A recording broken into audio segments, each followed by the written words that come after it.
So you're out there auditioning, which is largely the full-time work of the actor. But now you've nailed that performance. You've been cast as a major role performer, the big brass ring. Great. But what exactly does that mean?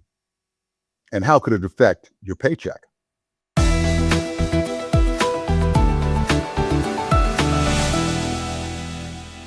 Hi, I'm Ezra Knight, SAG-AFTRA National Vice President, New York, and New York Local President, and actor performer.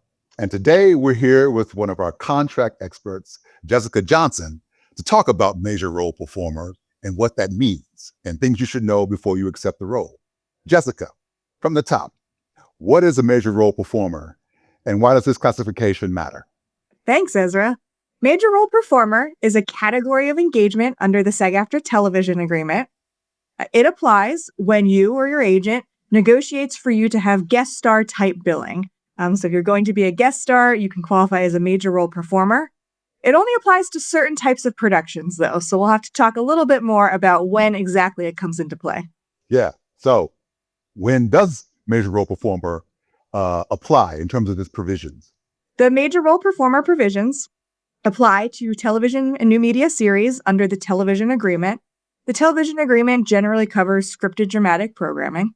And specifically, major role performer applies for series made for network television, pay television, and high-budget SVOD. That's subscription streaming services where you pay to view the content on the service. Some places that it doesn't apply are for basic cable programs, for high-budget AVOD programs. Those are the free-to-consumer new media platforms. And to anything that falls into the other than high-budget new media. That could be like low-budget streaming projects, for example. Gotcha. All right. So the money. Let's talk about the money. What are the major role performer rates? And when does the new escalator apply? It's always important to know the money that goes along with any job that you're taking. So starting with how the major role performer rates work. They are a kind of special type of rate under the television agreement. If you're working on a half-hour series, episodes are half-hour in length, the major role performer is a 5-day guarantee. If you're working on a 1-hour series, with episodes of 1 hour in length, it's an 8-day guarantee. The money that goes along with that is calculated. Here's some math, I'm sorry, but it's calculated by taking the day player rate plus 10% and multiplying it by 5 days for the half-hour rate or 8 days for the 1-hour rate. You can also see all of that math done for you on the rate sheets on the SAG-AFTRA website, so you don't have to do the math yourself. Right. There's an exception to major role, and it's for when you only work 1 day as a major role performer. You might have a travel day before and after, but all of your work is on 1 day. If that's the case, you fall into the 1-day exception. The minimum scale rate for the 1-day exception is scale plus 10, just for that 1 day. But that's the one exception where you don't trigger the 5-day or the 8-day guarantee. In all of these cases, that scale rate is just a scale rate. It's a minimum. You can always negotiate for more. And oftentimes, major role performers do that. So they're frequently negotiating above scale. Now for that escalator that you mentioned, it's very exciting. A new addition to the contract in 2026. Congratulations to the negotiating committee for achieving that gain. This goes into effect in January of 2027. So once it goes into effect, if a performer is engaged in certain categories of employment on more than 60% of the episodes in a season, the episodes beyond 60% have a higher scale rate.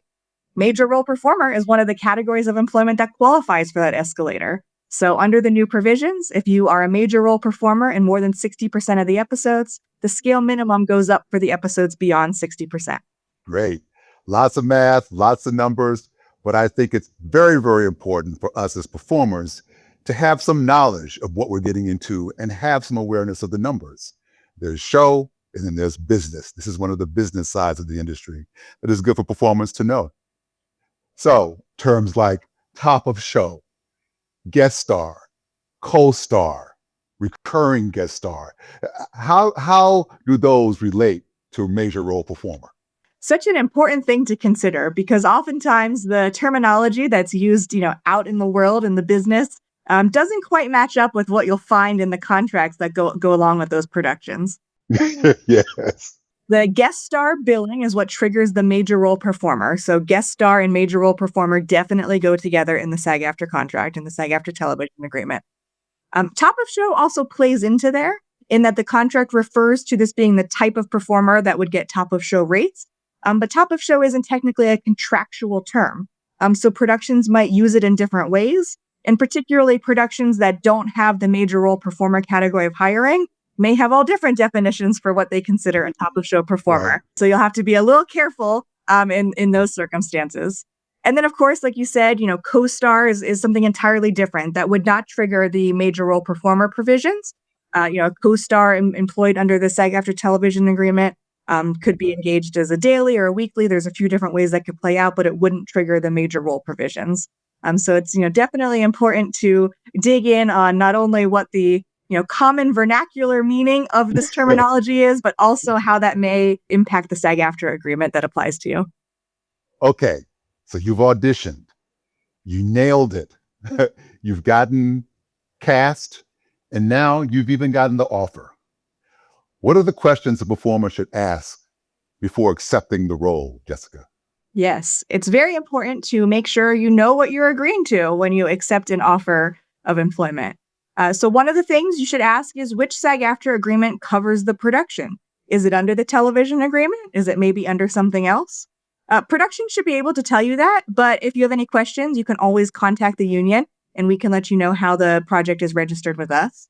Then from that, based on which contract applies, you want to know which contractual provisions apply to you. Are you a major role performer? Do you have enough episodes to trigger the escalator provision? Right. Or maybe you're some other type of performer, and what are the rules that apply to that type of engagement? And of course, if you have any questions, you're always welcome and encouraged to contact SAG-AFTRA to ask questions. That's part of what the union is here for. We also have a lot of helpful information on SAGAFTRA.org, the website, including a bulletin about major role performers that goes into some of the details that were, a little too much to talk about in this quick video. Fantastic, Jessica. Thank you for explaining so much about this. I mean, I've learned a lot myself. It's always good to know what you're getting into and the aspects of the coverage. And if you need more information, like Jessica said, on major role performers and the provisions therein, as well as your rights under SAG-AFTRA contracts, go to SAGAFTRA.org/TV to learn more.